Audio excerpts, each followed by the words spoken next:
Ever wondered why accurately defining a problem is crucial in business? Let's dive into the world of A3 thinking, a structured problem-solving and continuous improvement approach rooted in the lean management philosophy. At its core, A3 thinking is about creating a clear, concise, and visual representation of a problem and its solution. Why is this important? Because a well-structured problem definition is the cornerstone of every problem-solving effort. It sets the direction, guides the analysis, and influences the solution. Without a clear problem definition, you might just be treating symptoms rather than addressing the root cause. But with A3 thinking, you can cut through the noise, identify the real issues at hand, and design effective solutions. So, let's embark on this journey of problem-solving and continuous improvement. Because remember, a well-defined problem often contains its own solution within it. The first section of the A3 process is understanding the background. This is the foundation upon which we build our understanding of the problem at hand. But why is it so important? Well, the background provides the context needed to fully understand and define the problem. It paints a picture of the environment in which the problem exists, the factors that may be contributing to it, and how it impacts the business. This background knowledge is crucial for businesses because it helps them understand the significance of the problem. It's not just about identifying a problem, it's about understanding why it is a problem in the first place. This understanding aids in formulating effective strategies for problem resolution. Moreover, it helps in prioritizing problems based on their impact on the business.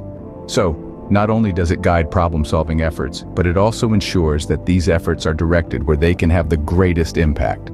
Knowing the background is the first step to effective problem-solving. Let's delve into the current condition. This step in the A3 thinking process is essential to understanding the problem at hand. It's like a snapshot of the situation as it stands, a clear picture of what's happening right now that needs to be addressed. In this phase, we gather data, observe, and measure the issue. We ask questions like, what is the problem? How do we know it's a problem? What is the impact of this problem? This isn't about pointing fingers or making assumptions. It's about looking at the facts, the raw data, and the observable evidence. The current condition is our starting point, our baseline. It's from here that we can start to identify the gaps between where we are and where we want to be. It's about understanding the reality of the situation and setting the stage for improvement. Understanding the current condition helps us identify the gaps to fill. So, let's get started by facing the reality of our current situation. With the problem and background in place, we now need to establish a goal. An integral part of this process is setting SMART objectives. The acronym SMART stands for specific, measurable, achievable, relevant, and time-bound. These objectives give us a clear path to follow and ensure that our goal is not vague or unattainable. So what does the future state look like? It's a vision of the world where our problem is solved. It's a state where efficiency is maximized and waste is minimized. It's a place where the business operations run smoothly and the customers are satisfied. It's important to visualize this future state, as it will guide us throughout the problem-solving process. Remember, the clearer your goal, the clearer your path to achieving it. A SMART goal doesn't just set the destination, it also outlines the journey. A clear goal guides us towards the desired state. Now we move to the analysis phase. The heart of problem-solving is understanding why a problem occurs. This requires a deep dive into the root cause of the issue. In this phase, we analyze the causes of the current state, the reasons why the problem exists. We don't just consider what's happening on the surface, but instead we dig deep to understand how we arrived at the current situation.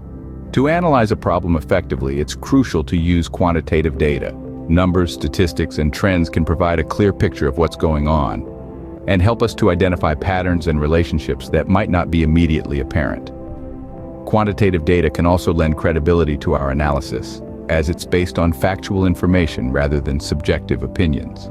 For example, let's say we're trying to understand why a company's sales have been declining. We might look at data such as sales figures over time, customer feedback surveys, and market trends. We might also consider factors like changes in the company's marketing strategy, product mix, or competition. By examining this data, we can identify patterns and potential causes of the sales decline. But using data isn't just about crunching numbers. It's also about interpreting the data in a meaningful way. We need to ask ourselves, Does the data support our understanding of the problem? Are there any inconsistencies or anomalies that we need to investigate further? Once we have a good understanding of the data, we can start to map potential causes to the known facts. This process involves creating a cause and effect diagram, also known as a fishbone diagram or Ishikawa diagram. This diagram can help us visualize the relationship between the problem and its potential causes, and identify the most likely root cause. This analysis isn't always straightforward. It often involves a lot of detective work, and sometimes we have to go back and gather more data or refine our understanding of the problem. But it's a critical step in the problem-solving process, and it's worth taking the time to get it right. A thorough analysis leads us to the root cause of the problem. With the root cause identified, we're now ready to move on to proposing a solution. But that's a topic for our next scene. Having identified the root cause, we now need to propose a solution. This is where we take our understanding of the problem and translate it into action. The proposal phase isn't about picking the first idea that comes to mind. It's about carefully evaluating the feasibility of each potential solution against the root cause we've identified. We must ask ourselves, will this solution effectively eliminate the root cause? And is this solution practical in terms of cost, impact, and execution? It's crucial to consider the ramifications of each proposed solution and weigh the pros and cons. Remember, the goal isn't to find a quick fix or a band-aid. The goal is to find a solution that not only addresses the issue at hand, but also prevents it from occurring again in the future. The right solution eliminates the root cause and brings us closer to our goal. With the solution in place, we need a plan to implement it. Now, let's dive into the realm of planning for the execution of our proposed solution. This is where we map out our journey from the current condition to the desired future state. Consider your plan as a compass, guiding you through the complexities of change. Crafting a well-thought-out project schedule is of utmost importance. It's like the backbone of your plan, outlining key tasks, defining timelines, and setting expectations. Understanding potential constraints and roadblocks is also crucial. It helps in anticipating challenges and devising strategies to overcome them. Remember, a plan isn't set in stone. It's a dynamic tool, adapting to the ebb and flow of the project. In essence, a plan is more than just a list of tasks. It's a strategic blueprint that paves the way for successful implementation. A well-crafted plan ensures smooth execution and control of the solution. Finally, we need to follow up on the solution post-deployment. A critical part of the A3 thinking process is the follow-up. It's not enough to implement a solution and walk away, hoping it will fix the problem once and for all. We need to circle back, check the results, and evaluate the effectiveness of the solution. Remember, the objective of the A3 process is not just to solve a problem, but to eliminate the root cause of the issue. So we need to confirm that the root cause has indeed been eradicated. If not, it might just be a matter of time before the problem resurfaces and we're back to square one. Checking the reliability of the new solution is vital. It allows us to verify whether the solution is working as intended. We need to ask ourselves, is the solution producing the expected results consistently? Are there any unforeseen side effects or new problems cropping up? Evaluating the solution post-deployment involves comparing the current state with the desired future state we defined in our SMART objectives. Are we meeting those goals? Are we seeing the improvements we anticipated?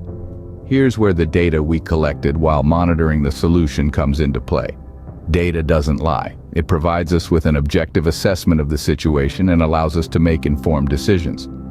Following up also involves reassessing the problem. Has it been completely resolved, or are there still aspects that need addressing? It's also the perfect time to reflect on the process itself. What went well? What didn't? What lessons can we take away from this experience that will help us improve future problem-solving efforts?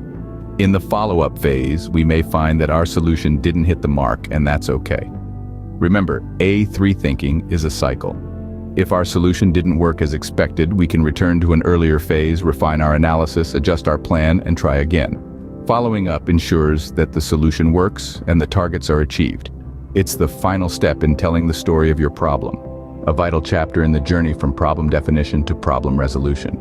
Let's recap what we've covered. We began by introducing you to A3 thinking, a structured problem-solving and continuous improvement approach. We emphasized the importance of understanding the background of a problem and how it impacts the business. We then delved into the current condition, dissecting what's happening and how it's being measured. We moved on to establishing a goal, identifying what good looks like, and envisioning a future state. Our analysis revealed the causes of the current state, and we used data to support our understanding. We proposed solutions that are feasible, effective, and likely to eliminate the root cause. We then created a project plan, outlining key tasks and timelines, and considered potential roadblocks. Finally, we discussed the importance of follow-up, evaluating the solution post-deployment, and verifying the elimination of the root cause. This comprehensive approach allows us to define problems effectively, a crucial step towards finding solutions. Remember, defining the problem is the first step in finding the solution.